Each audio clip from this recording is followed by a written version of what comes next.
لا، ما احنا بدناش اياه. انا فكرت هو لانه دوايمه يسويها.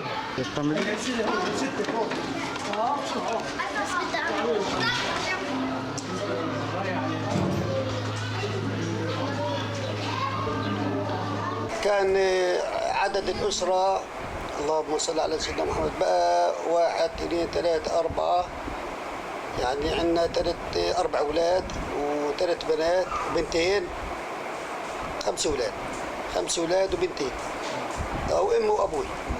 شايف كيف؟ كنا في القرية هذه، كانت القرية آمنة، بعدنا محاجر يطلعوا بلاط حجار، شايف كيف؟ يبيعوا لليهود، شايف كيف؟ في أراضي كثير زراعية، يعني من جميع الخضار، من جميع الحبوب، في أرض للحبوب، أرض لإيش؟ للخضار والفواكه والأشياء زي، يعني أراضي ما يعلمها إلا الله، شايف كيف؟ وين ننتج منها يعني، ونصدر ويبيع. أبوي الله يرحمه وقسم له في المحاجر، قلت لك يعني في المحجر، شايف كيف؟ وكانت شركة للعائلة، يعني إحنا ولاد عمنا وقرايبنا كانوا يبيعوا من الأراضي هذه، يحرثوها ويزرعوها ويفلحوها ويصدروا. والله الحياة ليش كانت الحياة؟ عشان أهل البلد قلال، يعني مش كبيرة، وبعدين كلهم كانوا متعودين مع بعض يعني. بعدين في من ناحية قلت لك يعني الخضار والفواكه والأشياء هذه تتصدر، بعدين الدجاج وما الدجاج والبيض وما البيض والحلال وما الحلال كانوا يبيعوا ويشتروا، شايف كيف؟ كانوا يبيعوا، كانت يعني حياة بسيطة جدا، وكانت حياة يعني ما يفكرش لتاني يوم الإنسان. ليش؟ لأنه عنده إيمان وتقوى، رزق على الله، يعني بس خلص هذه أسمع على هالعائلة مثلا شو طلع لك شو طلع لك شو طلع لك. كان كمان تراك يعني كبير، كان يودي من المحاجر على شو اسمه، على اليهود، على الكوبانيات حجار، كيف؟ كان يحاسبه كل أسبوع. أبوي بقى زلمة يشتغل في المحاجر، له قسم، شايف كيف؟ من البلاط والحجار ياخذوهم لقبعة أول، شايف كيف؟ كانت هذه البلد آمنة، وكانوا بدهم يحاولوا اليهود إنهم يشتروا من هذه البلد أرض، شايف كيف؟ فكانت دير السين هذه تمنع ولا تبيع لأي إنسان. ليش؟ إلا لأهل البلد. يعني إذا واحد مثلا من اليهود بقى بده يجي يشتري عشان هي قريبة حول الكوبانيات، شايف كيف؟ كانوا حابين إنهم يشتروا منها، فكانت هي البلد الوحيدة اللي عمرها ما باعت.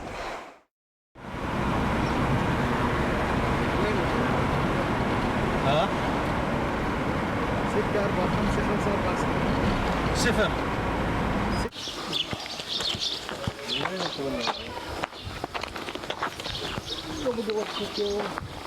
ياسين وصفية ما تسمع كمان شهادة. كانت مستهدفة البلد من زمان، يعني قبل ال 48 كانت مستهدفة، ونقولوا لهم يعني يبيعونا الأرض ما يكونوا يبيعوها، لأن قبعة شاول هي في جنبها. مظبوط، قبعة شاول. واليهود بدها تتوسع، كانت من أول ما إجت من 28 كانت بدها تتوسع اليهود. فكيف بدهم يتوسعوا؟ يا إما بدهم ياخذوا الأرض بالغصب، يا إما بدهم يشتروها بالمصاري، لأن هذه الجمعية الصهيونية معها ليرات، والشعب الفلسطيني انتبهوا، والواد كلف كان الواحد من الليرات، الليرات قليلة كانت عندهم، فاللي عندهم نفس دنيئة يبيعوا. الناس من لفتة باعت، اجوا لدير ياسين قالوا لهم ابدا. الوالد خبرنا كانت بداية المعركة، بتعرف كانت عصابات اسرائيل، وإسرائيل اليهود كانوا يتدربوا بالليل وبالنهار يشتغلوا عادي، ما كانوا يفكروا إن في يكون دولة إلهم أو يكون لهم أشياء ثانية. كانوا يسووا هجمات على قرى ثانية غير البلد، هم بدهم البلد لأنها في رأس وسط القدس. البلد دير ياسين محيطة فيها القرى اللي هي المالحة وأبو غوش وعين كارم ولفتة، والقدس بتكون محيطة فيها، فاستهدفوا البلد.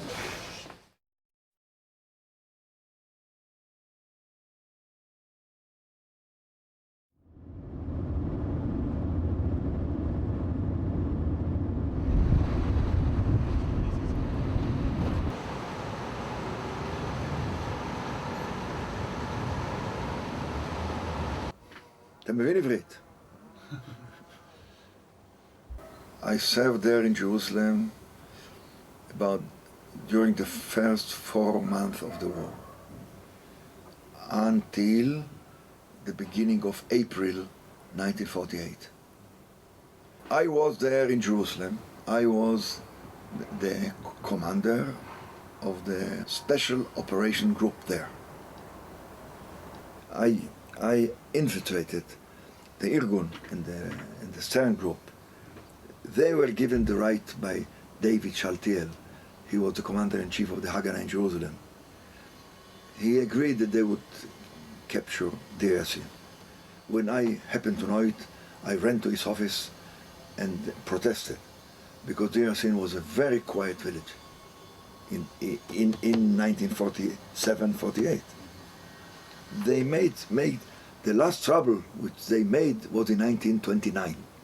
Since 1921, they kept quiet totally.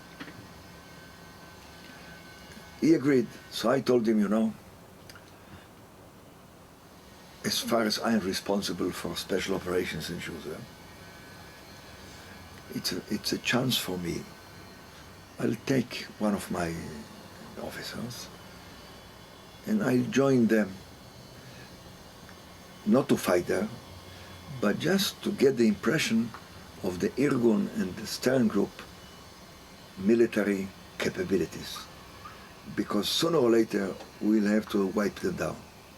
If they would agree silently or peacefully, okay. If not, we'll have to use force.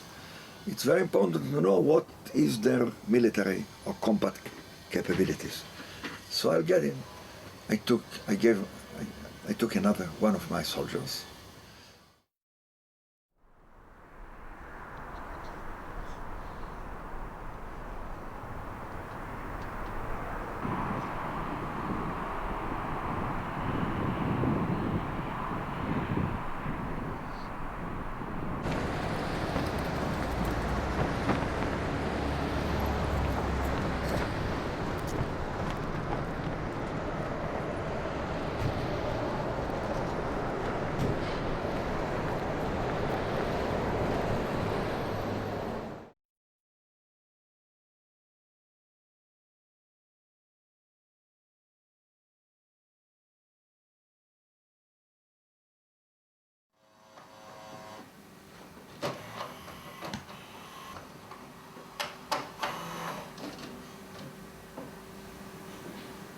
Deir Yassin was one of the villages controlling the road to Jerusalem. In addition to that, Deir Yassin was very close to the Arab Jewish suburb, the western Jewish suburb. In addition to all that, the Haganah had a plan to build a kind of an airfield, a small airfield, very close to Deir Yassin. This was the only place in Jerusalem. You know, Jerusalem is a hilly place, and on a hill you can't build an airfield. But near Deir Yassin, there is a kind of a plateau, and an Air Force airfield was built there. And therefore, and Deir Yassin, of course, could control the airfield. And therefore, the decision was to take over Deir Yassin. You found? Yes, yes.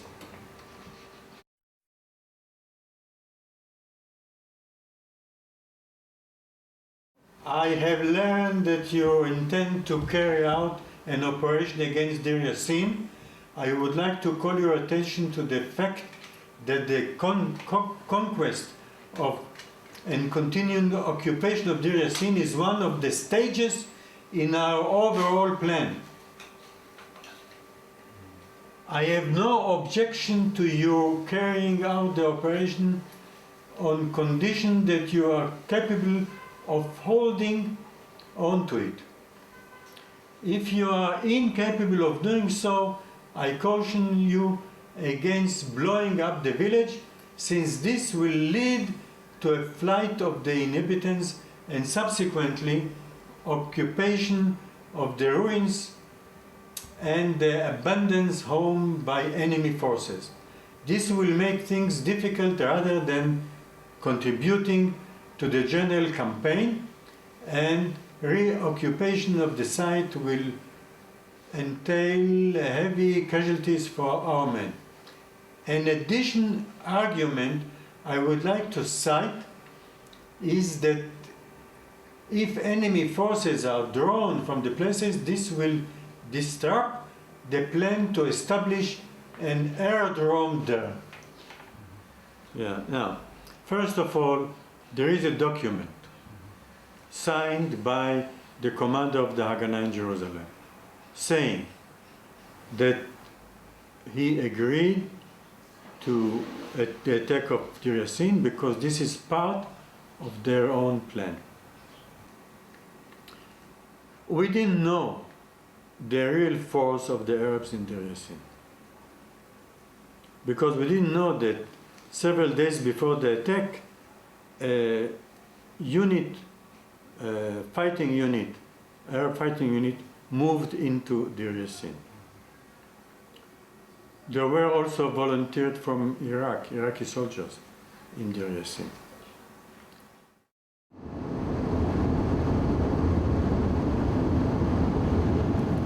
והכפר התחיל בערך כאן, בערך, איך תדע, יותר מאוחר אני חושב, יש בתים. הוא היה די קרוב כאן. אני לא חושב שזה היה, אבל יכול להיות. בערך איפה שנכנסים המכוניות האלה בכביש הזה, התחיל הכפר. בתים, כל הבתים בתי אבן של קומה אחת, פה ושם ואחד של שתיים. ישנם. הייתה דרך פה, אפשר לנסוע פה ממש, והבתים היו משני הצדדים, ככה השתפלו לשני הצדדים. והנה, זה בית שהיה אז, זה. בית האבן הזה היה אז. דו-קומתי, השאירו אותו. פה אתה רואה עוד בית אחד שהיה אז. זה. דוגמה של בית שהיה אז. זה. מה כתוב פה? תכנון הדרכה וייעוץ, היה בית כזה. זה ישן. והבתים האלה, לצלם אותם, אתה רואה? זה בית ישן. הבית הזה, בית ישן שעליו בנו קומה חדשה. זה החלק הזה של הכפר, שעכשיו הוא בית חולים לחולי רוח. מצלם פה, או תראה פה לא היה. זה היה סוף של דיר יאסין במקום הזה. תכתוב 14 אופנהיימר סטריט. תראה, זו מפה של ארץ ישראל. חוף.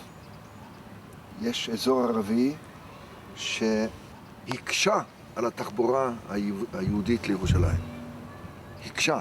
דיר יאסין לא שלט על הכביש הזה בכלל. לא הייתה שום כוונה לכבוש אותו.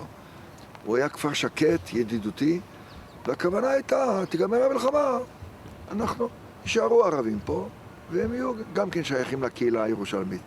מהצד הזה. ירצו להסתלק, שיסתלקו. אבל אין לנו שום חשבון איתם, עם הערבים האלה.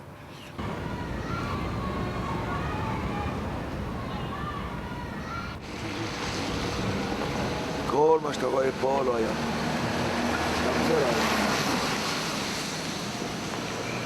זה היה כפר לא גדול, כפר די קטן.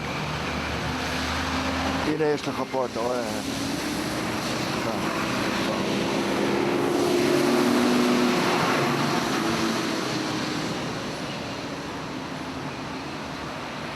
הדרך הראשית שהייתה שם, ולאורכה תמיד חוללה התקפה הזו. עכשיו פה דווקא זה מעניין, כי את החלק המערבי של הכפר עכשיו רואים אותו דווקא די יפה. הם לא הצליחו לכבוש, האצ"ל והלח"י האלה. ומה שקרה באופן די משעשע, אני בערך שאני ראיתי את זה. And we wanted to avoid casualties in Deir Yassin. So the beginning of the battle was an announcement by a loudspeaker saying that we are attacking Deir Yassin. The way to Ein Karim is open. All those who will leave Deir Yassin and go to Ein Karim will save their lives. We don't want to fight.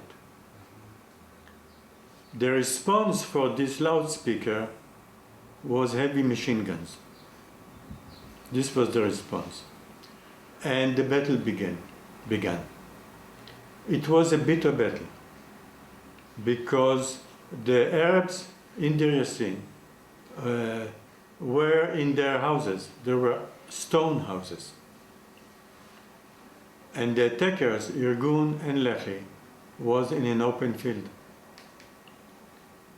So the casualties of the Irgun was very high. Numbers, there were altogether about 5 killed from the attackers and about 35 wounded, from a number of about 100. So this means that about 40% of the force was either wounded or dead. In addition to that, there was, we were short of ammunition. And the Arabs could cut the way from the main force in the city to Deir Yassin. הם השתלטו על הבתים האלה, נשארו כמה ערבים בבתים, כמה היו, אי אפשר לשים לב עליהם, זה היה בתוך קרב. והם לא הצליחו לכבוש את החלק המערבי של הכפר. וכבר שם התארגנו ערבים, פתחו באש, והחבר'ה האלה של אצ"ל ולח"י לא הצליחו לכבוש את הכפר. ואז אני רואה פתאום מהצד הזה, מהוואדי, לא מפה, כאן, מעבר לזה, ואני אראה לכם. עולה, תעמוד פה, פה תוכל לצלם אותו, את הוואדי הזה. הנה, פה. מהוואדי הזה. כל הבתים האלה לא היו, הבתים. עולה יחידה, אני מביט עליהם, פלמחניקים. אני אפילו מאתר את המ"פ שלהם, יקי וג שמו היה. ואלה האצ"ל והלח"י לא הצליחו להשתלט עליהם. הם עלו מצפון, עלו על הרכס והשתלטו על הכפר הזה תוך רבע שעה 20 דקות. ונהיה שקט. Because we had a trouble. We didn't have enough ammunition, or we didn't have heavy machine guns, and we had many casualties. So one of Lehi went to the group of Palmach and asked their help, and they came to help us, and they took part of the battle. ממש הם יצאו מפה ככה, הלכו ממש לאורך הכפר ויצאו. ואנשי האצ"ל והלח"י, אני לא ידעתי להבדיל איפה אצ"ל, איפה לח"י, השתלט על הגבעה הזאת. מהרגע הזה התחלתי לשמוע יריות בכל מיני מקומות. אני הולך עם הבחור שלי, ואני רואה, נכנס לבית, 3 ילדים הרוגים, ירו עליהם בפינה, אישה, גבר, מבית לבית, ואני שומע שיורים בכל הבתים. אנשי אצ"ל ולח"י ממש מבצעים פה בעיניי מעשה רצח מן המעלה הראשונה. אני לא הכרתי את המפקדים שלהם, וגם לא רציתי להזדהות, לגלות את עצמי פה. אבל זה היה ממש נורא. מבית לבית ראיתי את הדברים האלה, והם בלי חוכמות. עכשיו, חלק גדול מהערבים ברחו כבר, אבל את מי שהם מצאו פה, כמעט את כולם, ירו, בלי חוכמות. אפילו לקחו כמה גברים ערביים, העלו אותם על משאית, ונסעו לתוך ירושלים לעשות שם הפגנה של מה שאנחנו עושים. זה היה יום שישי, זה אני זוכר. זה היה, התחיל בבוקר בשעה 9, 10. ואני ככה הייתי פה, אני רואה הצהריים, אחרי הצהריים. זה נמשך כל הזמן, מחפשים ויורים, מחפשים ויורים.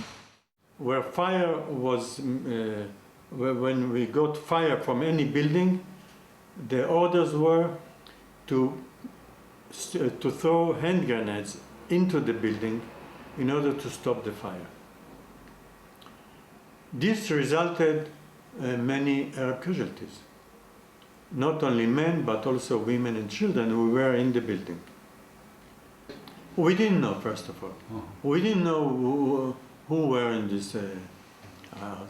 I want to explain exactly the orders we got before we went to the battle. The orders were not to kill innocent people,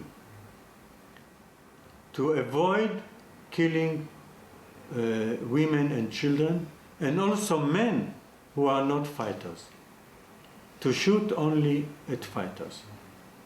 These were the orders. And at the beginning we did so. And we got fire from buildings. Now we didn't know who were in these buildings.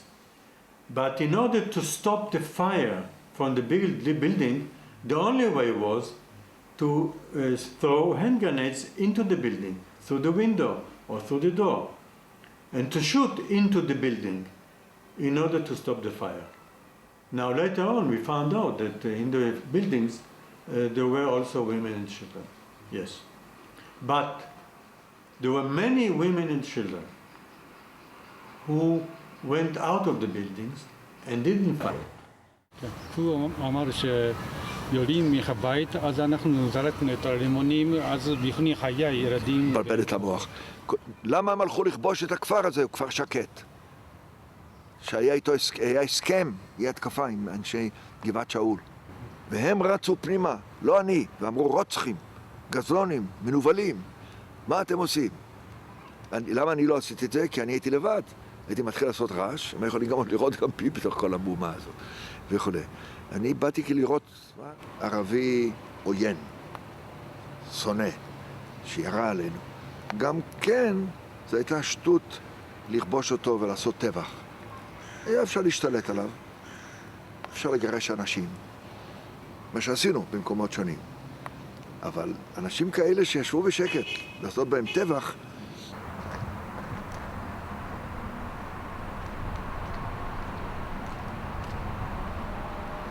فيوم ما هجمت على البلد تعرف في اشي يقاوم واشي مات. انا مات من جماعتي يمكن 38 او 48 بني ادم من عيلتي الخاص ومسجلين في شو اسمه. انا بقيت يعني بدك تقول 7 سنين او 8 سنين عمري، يعني قاعد على المذبحه زي ما انت قاعد قدامي شايف. احنا سكرنا يعني زي ما تقول بعد ما فضوا كل البلد امي قالت خلينا نروح على دار سلف إلي. فإحنا رحنا على دار سلف عم إلي زلمة كبير، دقينا عليه الباب وخشينا. قال شو اللي جابكم هون؟ قلنا له هذا، وحطينا ورا الباب، سكرنا الباب وحطينا ورا الاشياء تبعت المي وتبعت الزيتون وتبعت شو اسمه. في إلي أخ صغير اسمه إبراهيم بقى عمره يمكن 9 أشهر 10 أشهر، فكان صاح. تعرف الولد الصغير بعيط، سمعوه عن الدرج. إحنا آخر دار في البلد، يعني خشوا علينا آخر دار. فصاح قالوا في عربيين هان قديما نزلوا على الدرجات اضربوا في الباب ما فتحناش لهم. بعدين في إلها شباكين من هان ومن هان، رموا بيجي علينا 30 قنبله حرقيات اللي يفقعوا. شايف كيف مشان ايش؟ احنا نخاف ونفتح، فما فتحناش. فيوم ما فتحناش احنا جابوا النخل حديد تبع المحاجر، شايف كيف؟ وحطوه الباب وخلعوه، خشوا علينا. احنا بقينا ايش؟ في الأردن، انا وامي واخوي واخواتي وعمي وابن عم الي في الأردن قاعدين. الختيار عاجز، يعني نظره ضعيف شوي. فقامني انا واخوتي على شقه، وقام اخوي مسكه قال له انت كم واحد قتلت في الكاستر؟ قال له انا ما قتلتش ولا واحد، لانه هو لو خش عليه واحد ولا اثنين قتلهم بصراحه، يعني كان قتلهم. ليش؟ لانه كانت عنده مروه تعجبه. فالمهم مسك ايش؟ بوز البروده. مسك بوز البروده قال له ارخي ما ارخي، قال له هذاك انت اعطيه. ضرب في الميكانيزم ما طلعتش، والله هذا شوف عيني ما طلعت.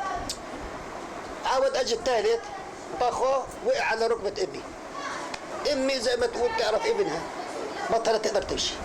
لما شافت شو اسمه اجوا عمي للزاويه ضربوه 3 طلاق في جنبه. لعمي الامانه انه المعلاق تبعه طلع على الحيط. شوف عيني هذه صار فقد في الدم. شاف كيف؟ قال له انت كله منك انت بتفتحش الباب. قام إنه حطني انا واخوتي وخوات، في لي اخت اكبر مني، تنتين اكبر مني، يعني زي ما تقول اجهم مني. فامي صارت تحبي على ايش؟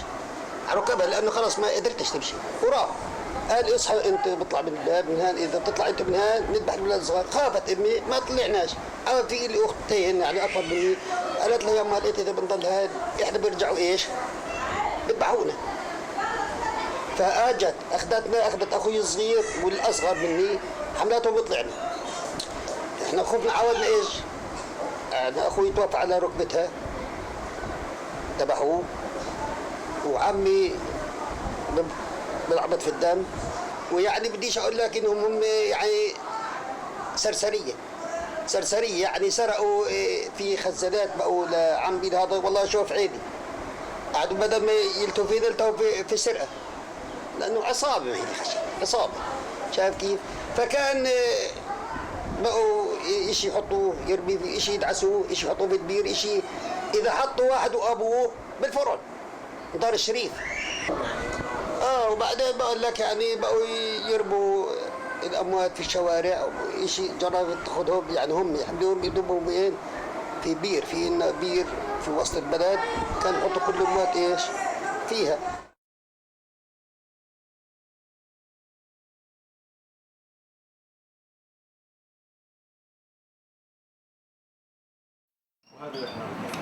في 9/4/1948 تقريبا الساعة 10 مساء كانت أمي بحالة ولادة، فتعثرت الولادة معها لغاية تقريبا الساعة 4 صباح. الساعة 4 صباح كان أبوي مع المناضلين يحرسوا القرية، فبعثوا وراه على أساس إنه مرته حالة ولادة. إجا أبوي دخل البيت، ما فيش 5 دقايق إلا صلية سلاح، إيش هي ما بعرف أنا، تضرب في الباب تبعنا، لأنه الباب تبعنا مقابل لبيت الكريم لكريات موشي. ضربوا الصلية، أبوي حمل السلاح بدون العتاد تبعه، وكان يشرب كربوناته دواء، ترك الدواء والدخان وكل شيء، وعيد السمين فردت كل مرة واحدة لأنه شلحت ريح وراح نزل. إحنا اللي موجودين في الدار في البيت، أنا وأمي وأختي رتيبة من أبوي وأخوي هاشم وأختي صفاء. أختي رتيبة عمرها 16 سنة كان، وأخوتي التانيين صغار. ضلينا لغاية تقريبا الساعة 5 صباح سمعنا صوت طلقة تطلع، فأنا طلعت بطلع من الشباك، شفت واحد زي أبوي مقتول على الأرض. على الأرض. رجعت على البيت قلت لهم شفت أبوي مقتول. كان عندي 8 سنين. قالت أختي خليكم في البيت. تقريبا الساعة 6 صباح إلا 4 طالعين، 4 مسلحين، 2 حاملين شنطة و2 بالسلاح عليهم. دخلوا البيت تقريبا بالطول هيك. دخلوا بيتكم ال4 مسلحين؟ دخلوا بيتنا. 2 حارسينهم؟ 2 حراس و2 حاملين شنطة وكل واحد سلاحه الاوتوماتيكي معه. So then 4 5 ايش هم مقاتلين؟ يهود. لما دخلوا فرشة امي بالصدر هيك عشان تطلع بفكروها زلمه متخبي تحت السلاح تحت الفراش. من حد ما دخلوا طخوا امي. اختي كانت مخبيتنا بخزاين زي هاي مع برمود، وفي بجنبها تقريبا خزانه اكبر فيها شمينتو، اكياس شمينتو. فلما طخوا امي حطوا اللغم بجنب فراشها، اجوا حطوا الفتيل تبع اللغم على فرشه امي هيك، بهذا الوضع. بتذكر انه كان معهم كبريت شمع يعملوه بالارض هيك وولع. They have match which is you can make it in the fire in the floor. ولعوا حوالي اول واحد والثاني والثالث والرابع لانه كانوا خايفين. الخامس ولعوا البارود. The fifth وسحبوا حالهم ونزلوا الدرج. العلم في عندنا بيت عمي عمامي كلها بنى عربي كلها معربشة مع بعض. يعني لو اللغم هذا صار تقريبا راح حوالي 200-300 واحد. اختي دفعت كيس شمالته من الخزانه اللي هي فيها، كانت تشوف ايش بيعملوا. تقريبا إلها خبره، كانت تتدرب مع ابوي مع اولاد البلد على الاسلحه والارض. طلعت مسكت الفتيل قطعته كنست البارود. لما طبت اللغم اخذتنا ونزلتنا الدرج. في قبال الدرج عندنا دور خاربات فيهم بيسن تنك واشياء، كان ابوي بده يهدها ويبني محلها. خبطنا فيه. باب الجامع من خشب وصاج. انا بشوف اليهود كيف اهل البلد تخبط في الجامع هذا. صاروا يدقوا على الباب، افتح افتح، برضوش يفتحوا. بتذكر انه جابوا مدفع صغير وضربوا الباب، نزلت القنطرة مع الشباك اللي انا فيه. يعني الراس تبع الشباك مع القنطرة نزلت كلها. فنزل حجر على راسي، طبعا عشان في راسي هي موجودة. Stone for my head and I just bleed from there. بعدين صاروا يطلعوا هالناس ويضربوا فيهم، يطلعوا من الجامع يطلعوهم نسوان واطفال واختياريه. So people started going out of the mosque and they used to beat them. طبعا انا طلعت بدي اشوف اسعف حالي بإشي. طلعت على برا، لقيتهم بلموا في شباب صغار، يعني من 6 سنين لغايه 16. 6 to 16. بلموا فينا، لمونا وحطونا كدروع بشريه على الدبابات تبعهم. They used to put them in front of the tanks and tanks. ويلموا قتلاهم ويسعفوا الجراح. انا عملونا دروع بشريه.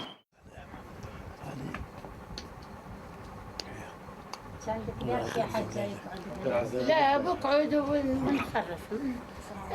الشاب بيكونوا يطخوا والاختيار ياخذوها يسرى، يطلعوهم يسرى للكشله يطلعوا، ولا بس الشباب بديروا ظلم على يطخوهم. بعدين جمعوا النسوان وهالزلام الاختياريه اللي اسروهم، حطوهم في تركات وصاروا يفروا فيهم في قبعات شقوق، واليهود يضحكوا عليهم ويتفتفوا عليهم ويسبسوا. هذول بس الكبار في السن جمعوا والشباب كمان؟ لا، النسوان والكبار. الشباب طخوهم. بقول لك عمري 6 سنين انا، بكيت طايح المدرسه لي شهرين انا واختي. ابوي بكى حارس دارنا على الثالث، دار سيدي. اجى ابوي قال لامي يا فاطمه طيح البنات عند عمتي. اخذونا اليهود. حياه ستي بكت تخبز، فكان يخبزن في الطوابين. اجى امي طيحتنا الله يرحمها على ثالث طابق عند عمت ابوي. وابوي راح يحارب واحنا طحنا. حياه عمت ابوي الها ولد بكى يحارب. اجى مصاوب هون بين عيني، شايف؟ دق الباروده سبدينها، قال لها ما جيتيش تخرب الله الكيت. وقتلوه. هذا راح، يعني ما شفناه مصاوب راح. بعدين يوم قعدنا في دار عمتي الله يرحمها، عمت ابوي طلعت تزغرت وتقول جتنا منجده من عين شارب. احنا وامي وبنتها 9 نفار. بنتها معاها 5 هي وولادها صغار، وامي احنا 4.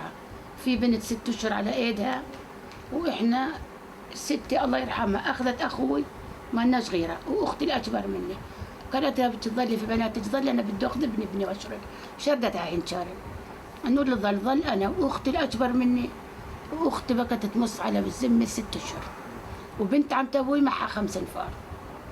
انحشرنا وين؟ في دار عمت ابوي. عمت ابوي حطت ذهبها تشددت عليه، طلعت تزغرت، طخوها اليهود.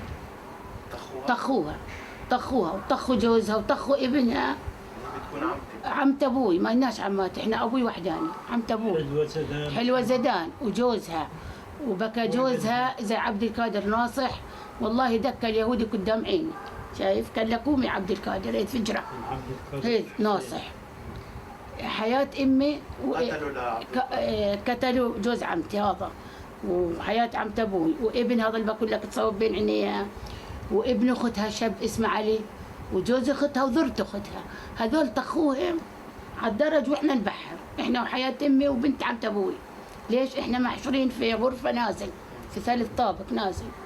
يوم طخهم طلعت بنتها انحرت، الزلمه هذا جوز عمت ابوي، بدها تتكيمها هي وامي جوا، طخوا عليهن اليهود خفن، سكرني الباب مش زي هذول، باب من الكبار الزند، هي كبير بقت تدور الكبار. فتنا وسكرنا الباب، ال9 انفار، في سلم حاطط عمتي بعيد عنك، في عندها دجاج وعندها بيض في قاع البيت. بنتها ما هي بتعرف الدار شيء، قالت تعالي يا مرت خالي لامي لنطيحون ونتخبى. وين طيحونا؟ طيحونا بقاع البيت. هم اليهود ظلوا يومين بليلتين هم يقاوموا في الباب هذا، ما رضيش ينسر، ما كان الباب. الله بيعلم ثالث يوم حطوا فيها الكنبله، الا الباب انفسخ. وين؟ فوقنا عاد، احنا بقاع البيت وهذا. قالت امي خلص رحنا متنا.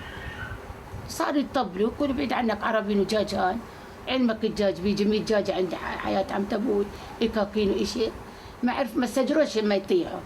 السلم قامت امي وبنت عمتي وحطتها بعيد، وبحروا هيدا ما يلاقوش حدا الا عتمه.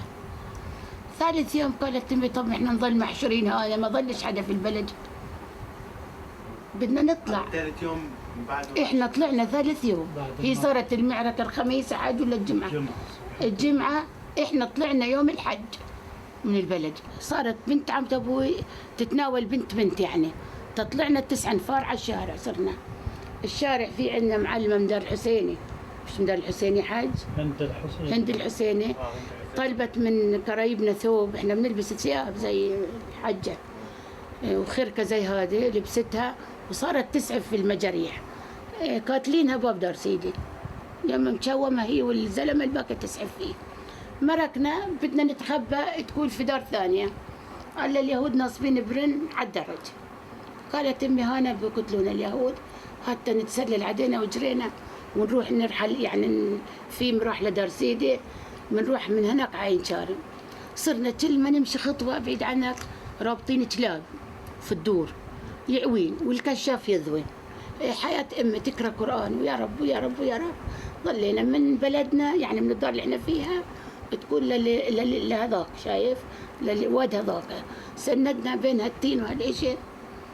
تامنا افضل نهار، يوم افضل نهار طحنا على بيقولوا لها عين رواس في عين شارم، طحنا غسلت لنا امي وغسلنا، ومن هناك سحبنا حالنا احنا وبنت عمت ابوي جينا عين شارم.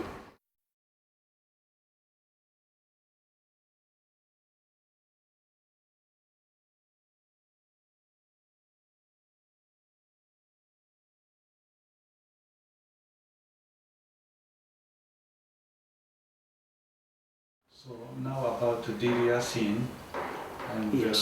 Some people say that 240 people were killed, and some people say 93 were killed.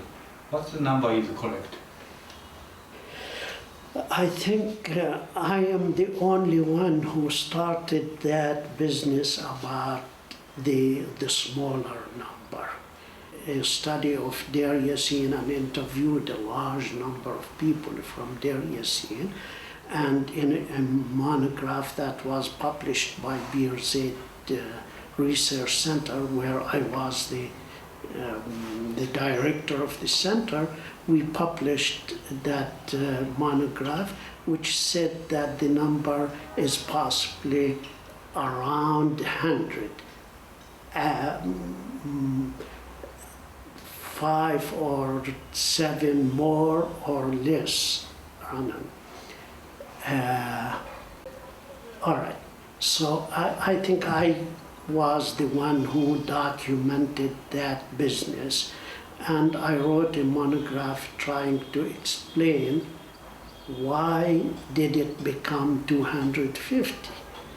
And I followed that up, explored that, and it turns out that actually the officer in charge of the Irguni people who committed the crime is the first one who quoted the number 250.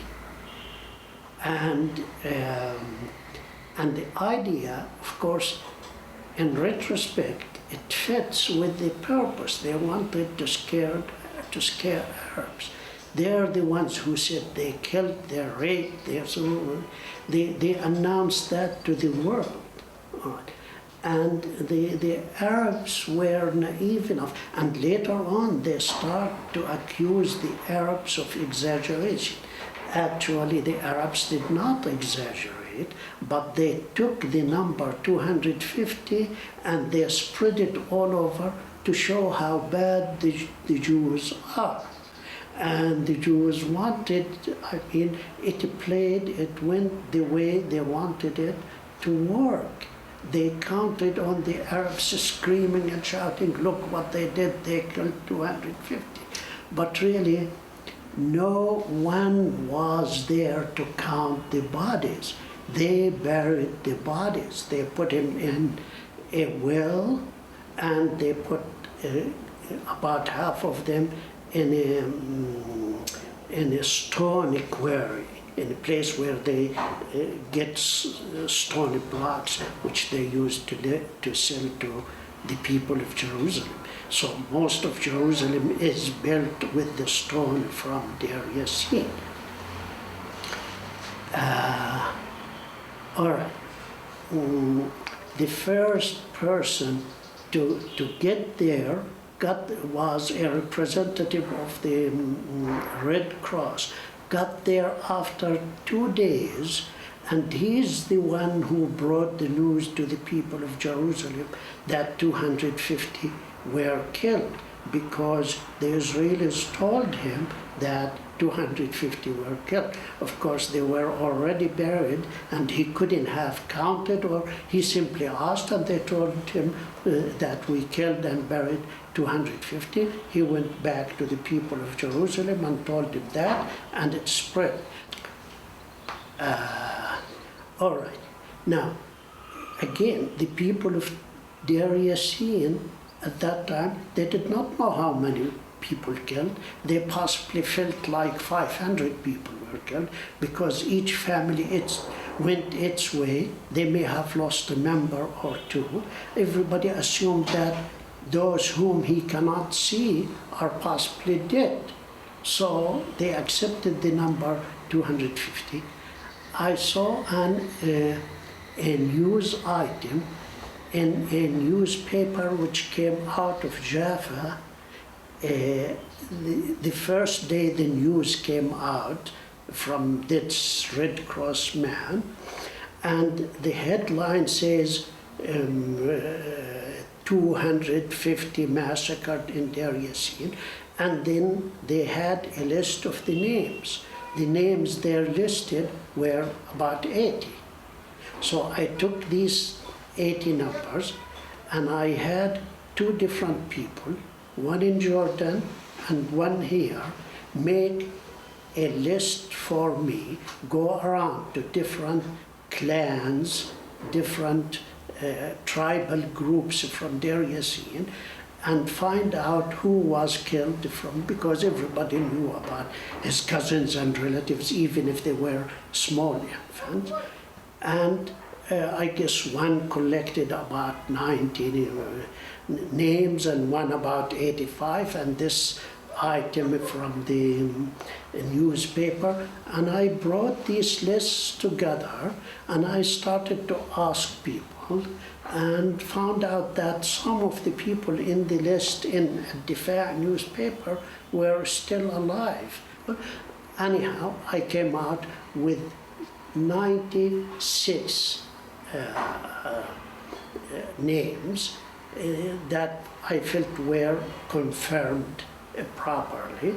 So altogether, I'm convinced that it is around 100. מה שאתם עשיתם זה את הכתם הכי גדול הכי גדול שאתם הטחתם בפרצוף של המפעל הציוני. שמחפשים ביזיונות שלנו, יש קצת, אבל הראשון, דיר יאסין. ואומרים, אז מה אתם מדברים רק על הערבים? הנה גם אתם עשיתם מעשה. אז זה החרפה הזו, היא של הימין הישראלי, של האצ"ל והלח"י, אבל היא מונחת על כולנו כי אתם חלק מאיתנו. זהו.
أنا يا أخوي خاطب من الطنطورة شايف ورحت بهديك الليلة عند جماعة عند عروستين.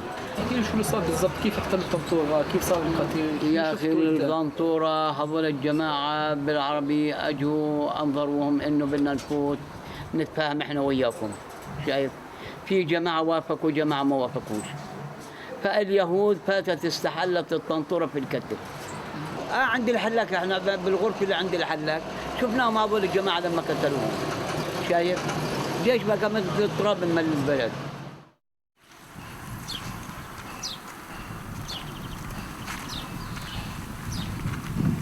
This all the police station here? Yeah.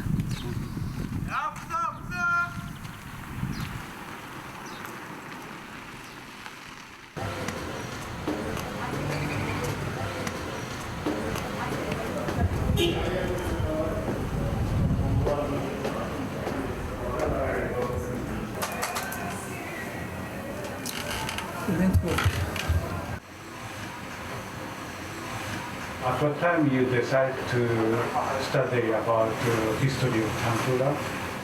Tantura exactly actually it is in my heart, because when I am a kid, my father told me about his story and I didn't believe in this.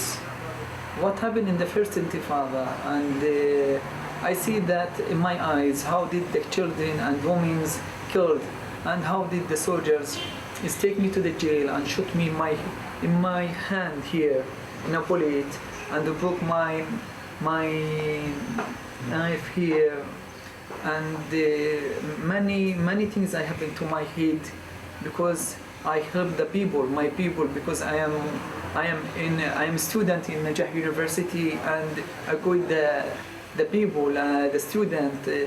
They put me in a jail, and they killed my friend in my eyes. I see that in my eyes. I begin to think that my father, he didn't just to tell a story, because I didn't live with my father. I didn't feel my father will like my father he feel in that time. But I felt now, and I see in the second intifada what is going on exactly. I begin write about it in Torah, about interesting in the relationship between the Tantura people and the neighborhood, especially the Jewish. Try to write about the anthropology and meet people. Slowly I discover not the story of my father, many stories like my father. This is a Tantura in 1935. You see Tantura here, how much she is beautiful and developed village. Not like what as I said, we come to the land is empty and the people it is just a Bedouin, they didn't know and speak people. You can see here how much it is developed in that time. You can see here the Baron Orchard. The Baron Orchard is coming to Tantura. The Jewish is coming from the settlement to host him in the Tantura beach. She stand and looked to Tantura and shock and told him, this is Tantura, belong to Jewish or to Arabic? It is an Arabic village or Jewish village? They told him it is an Arabic village. He said, you must be gold and kick him out if they didn't want gold. You must kick him out and take this village strongly from the families. This picture, I think you saw it from internet. You can see here where the family, like my family, Tanji is living here. And you can see here in Marah, the yard, and you can see here the cemetery, the workshop, mosque, and this is the gate of Tantura, the school, boys' school, the girls' school, the wheel, and here I draw fortification.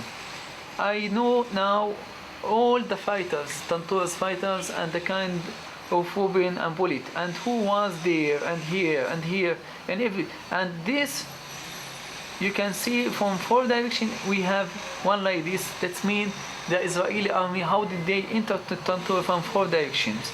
Like who was in fortification Dabbet al-Ajra? Dabbet al-Ajra. We have Fawzi Tanji. He have an English gun with 150 bullets. Tantura, the number of the population for Tantura in that time about 2,000 people. But the fighters and the guardians who protect Tantura were about 60 persons. And every one of them have a local and an old gun that participate in the first war. But the Israelis, they have all the weapons, the civic weapons that they have, developed weapons to come to occupy Tantura. And Ben Gurion said that in his diary. About 3,050 soldiers from field soldiers coming to surround Tantura and occupy the Tantura. 2,000 people live, honest people, civil people, and 3,050 soldiers, an army, come to occupy the Tantura. Unbelievable, really. Yeah, it is not easy. It is not easy. هذه الصورة هذا ابن عمي وهذا ابن عمي، هذا استشهد في البلاد في المعركة. This is the son of my uncle, cousins, and what اسمه؟ خالد. And this Khalid is killed in the battle in Tantura. وهذا أنا. هذه الصورة كان عمري 18 سنة. 22 سنة بس صارت المعركة تبع البلد كان عمري 22 سنة. طيب السعيات باقت حياتها كلها كثير كانت مسلمة لليهود وكل المنطقة لليهود. احنا بالطنطورة ما كنا مسالمين، بس اللي بده يهاجم فينا ندافع عن نفسنا. السعيات صار المغربيات طخ على عين غزال وجباء. يعني في 22/5/48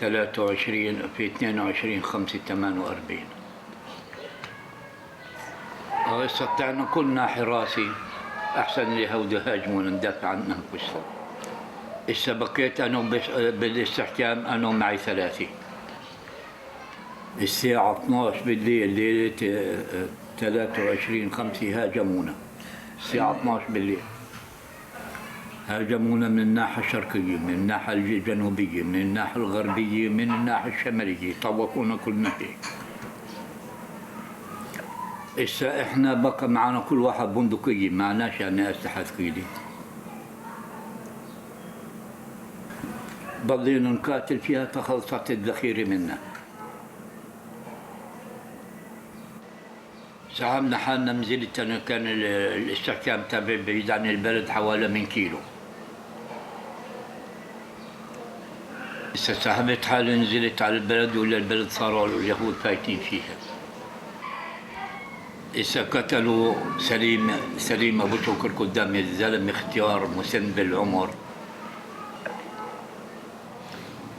إذا سحبت حالي فوتت على البلد وبقولوا كل أهل البلد تنزل على الشط هناك على البحر يصفون. إذا حطوا الرجلام على شكة والنسوان. وين هذا، في وسط البلد ولا في الشط؟ لا على الشط. إذا حطوا النسوان على شكة وإحنا على شكة. مسكوا الليستة اللي باكوا حراسي، اسمي كان مكتوب فيها إنه أنا طالع حراسي. صاروا نادوا علي فوز الطنجي فوز الطنجي، ما ردي. جابوا ابن عمي هذا قالوا له وين فوزي؟ صار يمرق علي يشوفني ما يقبلش يقول عنه خوف يقتلوني. خفت بعدين يقتلوه، قلت لهم هياني أنا. أجوا كتفوني وقالوا لي روح جيب البارودي تبعي. معي واحد يهودي حاطط البارودي بظهري وأنا ماشي قدامه. وأنا ماشي في واحد ختيار عمره ب70 سنة طخوا قدامي قتلوا. وأنا ماشي كمان قتلوا نسوان 2، واحد اسمه عز الحج وواحد ربح الحج. جيت وفتت على الدار لقيت الدم نازل من المسرة من عنا من قلب الغرفة. قلت إن أمي مقتولة جوا، خلعت الباب وفتت وإلا هو الكلب طاخينه بقلب الدار. السعيات قلت له لليهودي أم ميتي ما فيش بارودي. قال لي يلا امشي. فتشوا النسوان هناك، أخذوا كل المصاري اللي معهم والذهب تبعهم وأخذونا وين حطونا على المقبرة. إسلام والنسوان، نسوان بقى على صف وإحنا بجهة.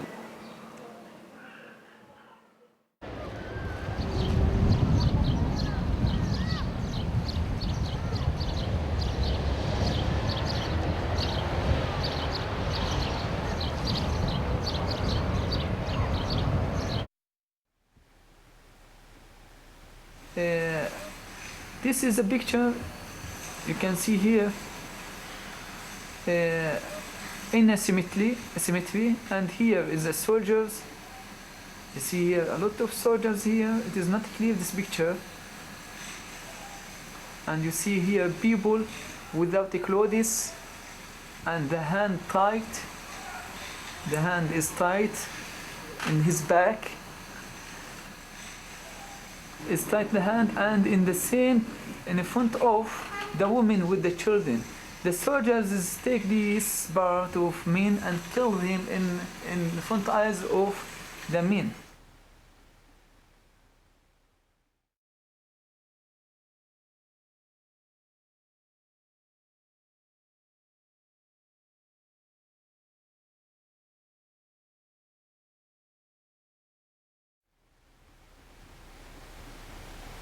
you can see how much the soldiers take a group and put him in the cemetery and kill him.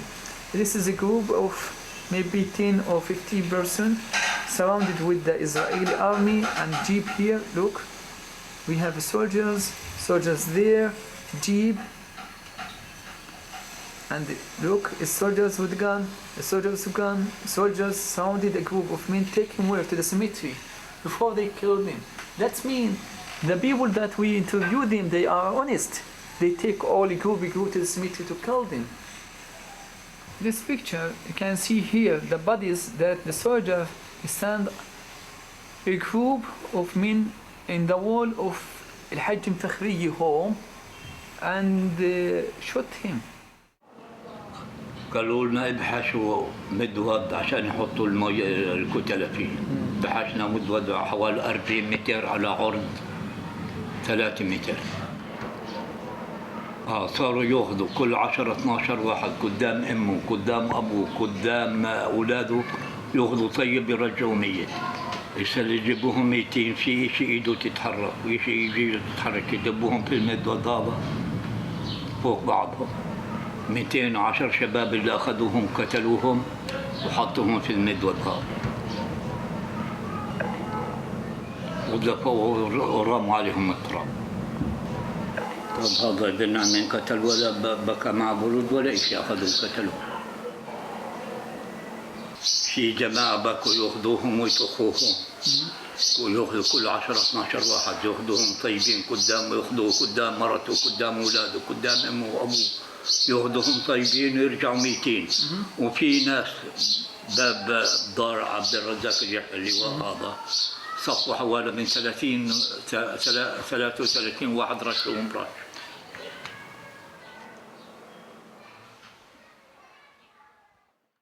About 25 or 6 years here. I think more 20 here. You see, all of them are honest people and some of them are a little young or teenagers. They killed him. This picture is stolen from soldiers who was an old one who was in the Iskandaroni battalion in that time. And we keep a lot of the names of the soldiers and the addresses for everyone where he lived. And many of them, they live abroad. We know exactly where he lived. Many of the Israeli soldiers now, an old men, or many of them is died. But we know everything for everyone. And all the Tantourans residents, especially in Syria, Lebanon, abroad, they know everything about them. One day, they must go, these people, or the generation of these people, to the court. Because it is a war criminal. From the women, from the children, now they become old people. They keep this inside hard for a long time. And I faced difficulties to get it all because many of them, when I interview them, I back him to the past. They become crying, many tears. This is make me tired, and I make him too tired. And one of them, when we have all the documents. I have the names of the martyr, more than 100 martyrs they killed in Tantura. The honest people, the Israelis killed him not in a battle. After the battle is end and the motions run out, they killed him.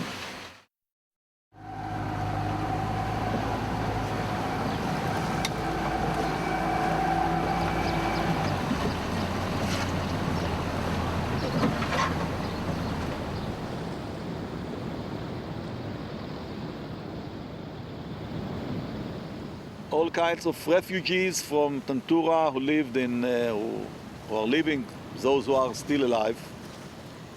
We are talking about the year 1997, and a few of them are dead already. Others are very, very old already. But those were people living at that time in Faradis after being thrown away from Tantura. A few of the details were told by the Jews also. after the conquering of the village, all the people of Tantura were ordered to go to the beach, which was very, very close to the houses. In this house that you are seeing now, that was the living of the Yahya family, one of the two bigger families of Tantura. Close to this house, there were other houses along the beach. So the people of Tantura were ordered to concentrate themselves on the beach. Men in one side, women, children and old people in the other side. According to what I heard from a few of the people, even on the beach itself, it happened that they were asked where is their weapons, and one of the commanders, the moment he didn't hear immediately where is the weapon of someone, he shot him in his head. This is a testimony of one of his soldiers, who, by the way, died 2 weeks ago. This is what I heard from Micha Witkon. They told me also that in a certain moment, the men who were concentrated on the beach were ordered to go to the cemetery. And then they were told to make lines, to stand in lines and to begin digging holes. Each line who finished digging holes were shot and fell down into the holes they digged. And then they went to the other line, and it took about 8 or 9 lines. And according to a few of those who told me this story, about 90 people, men also, of course all of them, were killed in the cemetery only. But in the other stories that I heard from many others of the Tantura refugees, about 32, 33 people were killed in the streets. People were taken to their home to get out the rifle from there. And what happened was that the rifle went out and the man did not, because he was shot there inside the house. I was told that, for instance, a few bodies of those who were killed on the beach, they couldn't take from the place because it was the end of the month of May, and in few days their bodies arrived at such a situation that it wasn't possible to take them from the place to the grave. So they were buried on the beach itself. I met 44 Jewish soldiers from the Alexandroni Brigade. Among them, about 30 were in the Battle of Tantura.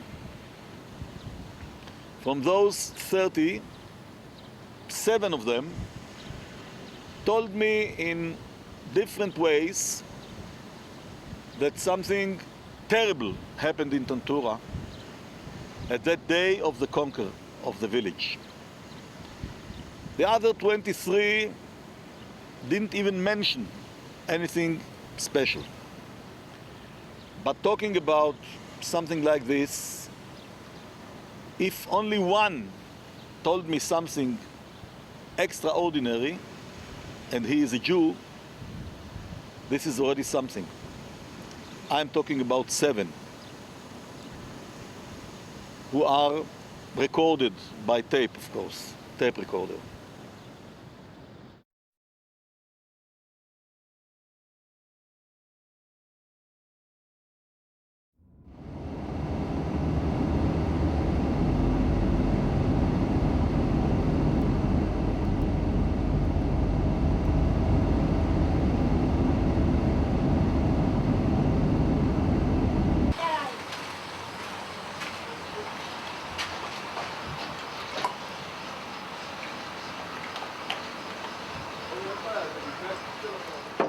חוץ מקרב אחד בטנטורה, בדרך לחיפה, ששם היו תושבים שברחו.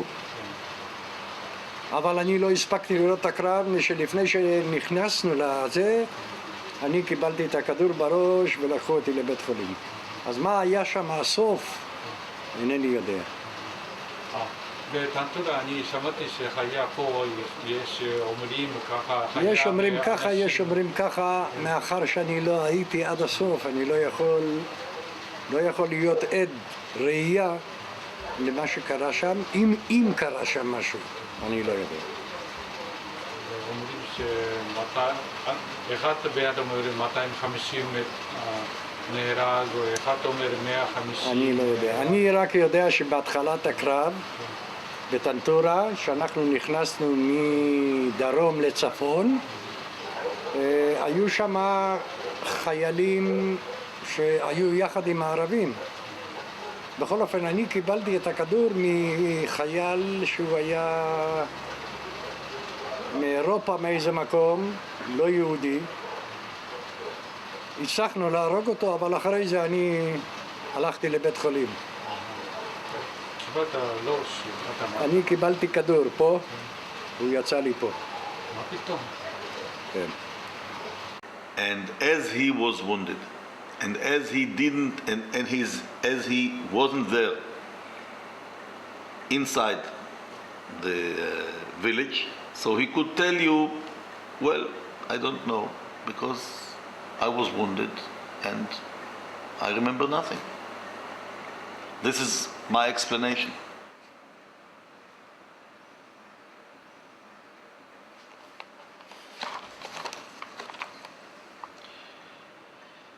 Yol Sonnik, it was in the 17th of June 97. Let's say about 6 years from today. Well, I'll tell you what was our conversation, because here in the cassette there is a little bit of noise and it is in Hebrew, so let's go slowly with it. אותם אנשים שהיו בקו הקדמי של טנטורה? אני הייתי בקו הקדמי, זה היה כל הפלסטיקה שלנו. כן, אבל באיזה מרחק הייתם מהלוחמים נגדכם, מהערבים? אני מעריך 200 מטר, 250 מטר. כיוון שפה באיזשהו רגע אמרת לי שזה שירה בך... זה היו גבעות שהיו רחוקות קצת מהכפר. לא, אבל בכל זאת... רגע, 200 מטר זה אתה אומר הייתם מהכפר? הם לא ישבו בתוך הכפר וחיכו... אז אתם הייתם 200 מטר מהכפר? כן, משהו בכפר. אבל 30-40 מטר מאלה שהיו? היו להם, כן, היו להם צלפים. אחד מאלה זה מהי הצלף.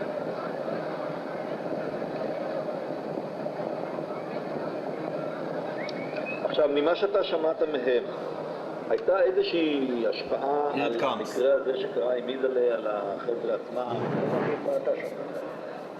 לא, אני צריך לשמוע ממך. מה שאני שמעתי זה פחות מעניין. ליסן. היו שם דברים מרעישים מאוד. Very noisy things.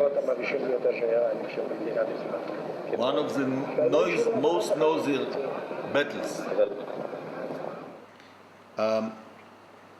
He was telling about those soldiers of the south side of Tantura that in a certain moment decided to surrender because behind of them all the village was conquered already. So they decided to surrender, and then someone came closer to them to take their weapon, and suddenly after they were up with their hands, they took their rifles and shot him down and killed him. This one was a very popular soldier of them. The name was Yidale. Now what Yoel tells is that since that moment that this happened with Yidale, there was a very great influence on his men after it happened. Now I asked him what happened afterwards, and he told me there were very noisy things. I asked him, excuse me? Very noisy things. One of the very noisy battles that were in all of the state of Israel. I asked him, like, what you mean? And he told me that they didn't leave anyone alive shortly. I asked him, what? How? And he told me, you have to go to the old people of Zichron Yaakov, they'll tell you everything. I asked him why, and he told me because in that battle they were there. Here the Kaletet is finishing. He is telling that the second commander of that unit stopped the massacre. He arrived there when everything was very, very strong already. I asked him, does this include all of the units, everyone who were there taking part in the massacre? He told me, well, according to what I heard, this is what I was told. After they've seen what happened with Yidale, how shall we say, every stop was finished. And then I asked him, I understand that this story about what happened with Yidale arrived at everyone in fastly. And then Yoel answered, yeah, b'chik-chak, even without Motorola that wasn't there in everywhere. And then I asked him if it includes all the units, and he said, according to what I heard. זה לפי שמועה ככה נאמר. אחרי מה שראו העידה למה שקרה, איך אומרים, פרצו כל מחסום. After they've seen with Yidale what happened, they opened every stop. So this is Yoel. بعدين القائد تبع الجيش الإسرائيلي صف الجيش كمان هيك وحطوا سلاح على أساس يقتلونا كلنا.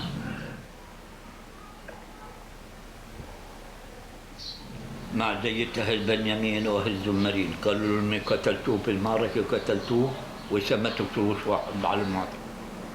ليش أنت بتتوقع إنه الجنود اليهود قتلوا الطنطورة أهل الطنطورة؟ لأنه بدهم إياها هذا الطنطورة وبدهم مش حدا اللي يرجع عليه وبالفعل ما حدا رجع عليه.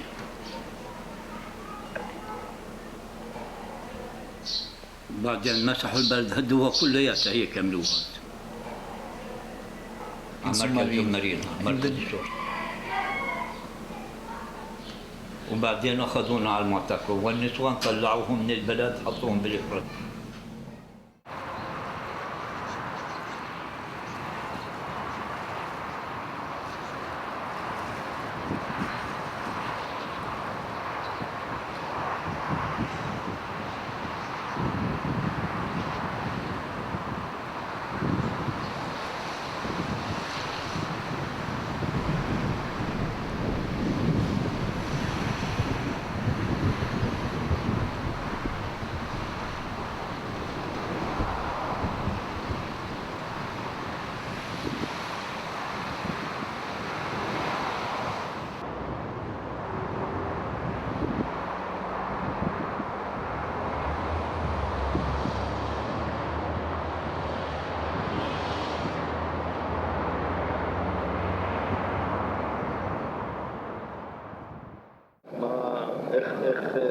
אתה צריך לנסוע לתושבי זיכרון הוותיקים, הם יספרו לך.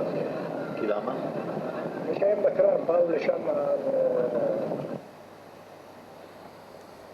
Now comes the other part, talking who stopped the massacre. This was someone, the name is Eli Stein. קודם כל אמרנו את הטבח עצר אלי שטיין. ואתה אומר שהשתדלו... אלי שטיין הגיע לשם שהכל כבר השתולל ככה חזק. עכשיו זה כלל את כל השלטון, כל מי שהיה שם? Eli Stein arrived there when everything was very strong already. Now nothing from this he told you. But you do identify that this is Yoel. I hope. A month or something before the hearing in the court law began, I came to him, I sat with him at home next to a small swimming pool that he has there, and asked him, tell me, Yoel, when you, people of Alexandroni, are only people of you, among you, what do you say about the whole thing? And then he told me, well, every one of us knows exactly that there was a big massacre there in Tantura. But of course, it's very unpleasant to talk about it. We are not proud about it. So we never talk about it. But, and this is very understood, because I don't believe that these people, neither now nor after the war, and one of them told me this. One of them told me when I was with him, it took me many nights to get sleeping well again after this war and after such wars like Tantur. So they are not proud about it, and this is the proof that 49 years after the war, they never talked about it with anyone. Now, sitting with me, a few of them spontaneously answered such things like that Shlomo Ambar that I told you when we were in Tantura. He mentioned something, but he didn't want to get into details. I learned from him not only that he had a big and bad conscience about what happened in Tantura. He explains in a certain minute to his wife, well, I couldn't delay more than I did it already, his visiting. Now, why to delay my visiting? Do you have something not okay? Are you sick? Are you too busy? A man of 74 years that didn't work many years already, sitting at home most of the time, and still it took me about a month to arrive at his home. When I talked to him, I understood why. Because on one side, he couldn't meet me without mentioning anything. On the other hand, it was very unpleasant for him to begin talking about these things. This man who told me this was a Jewish field guard who was taken by the soldiers to this battle to show them the way to the north part of the village from where finally it was conquered. And when he was, when after the battle, he was asked to take part in burying the bodies. when he told me this, I asked him, how many bodies did you bury? He told me, I counted 180, 200, 230 and stopped. Didn't finish, stopped. He was also asked in the end of the interview, how many people were killed there? He said 270, 280. And this is a kind of a better explanation for that document talking about brother grave. Now, the exact number of how many people, most of them men of course, only 2 or 3 women. The exact number of how many men were killed in Tantura during the battle and after the battle is, let's say, unknown in a very exact number. Although it is very important, everyone who dies, this is, in this case, not the main thing. This is also not the main subject. The main subject is,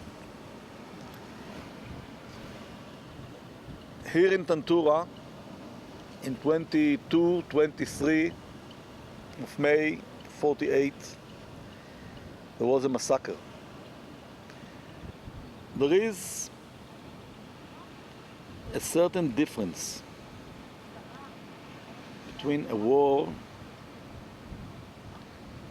in which one side wins and another side fails.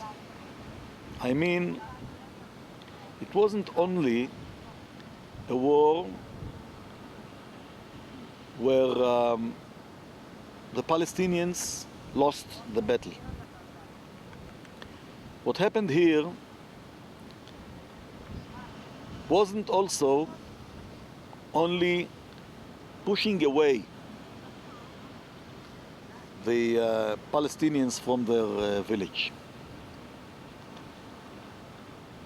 What happened here is that they did not let the Palestinians go away just like this. They first of all killed many of them, and there was not any reason to do it. Who knows if there was also a reason to push them away from the village?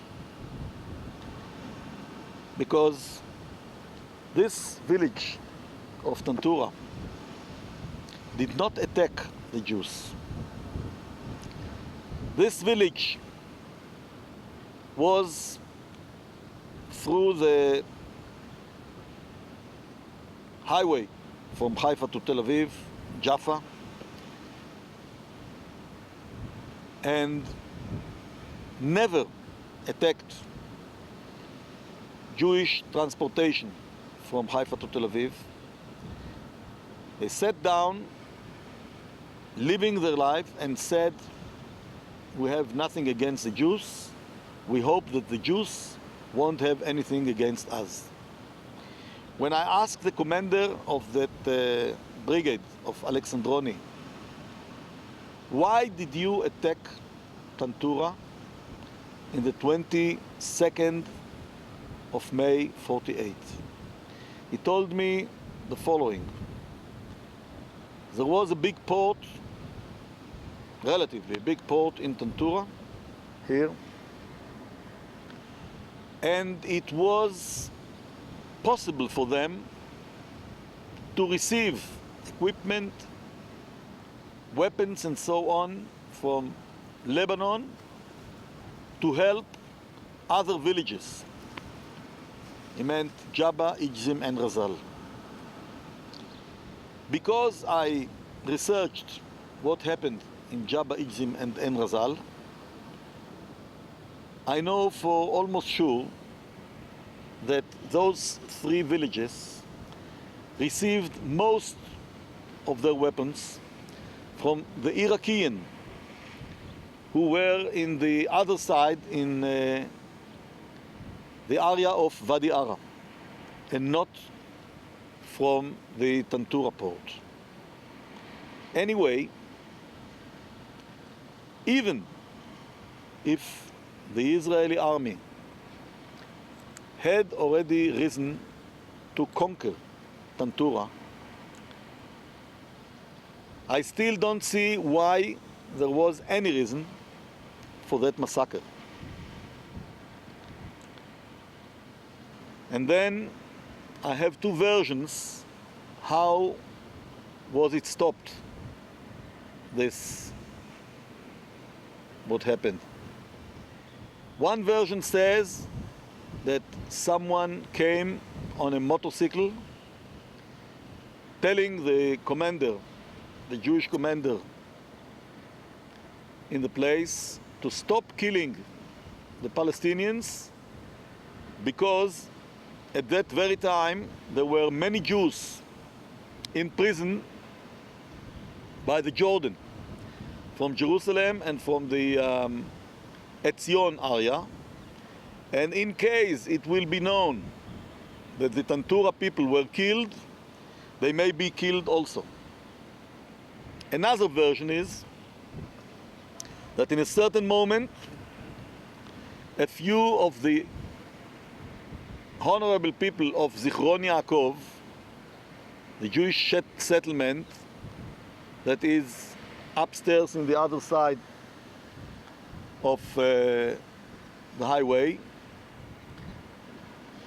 that were in the place in that morning, that arrived at the place after conquering the village,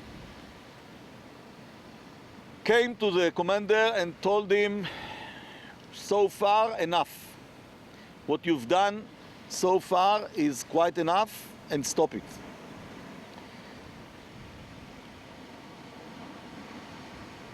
I admit that as long as I didn't hear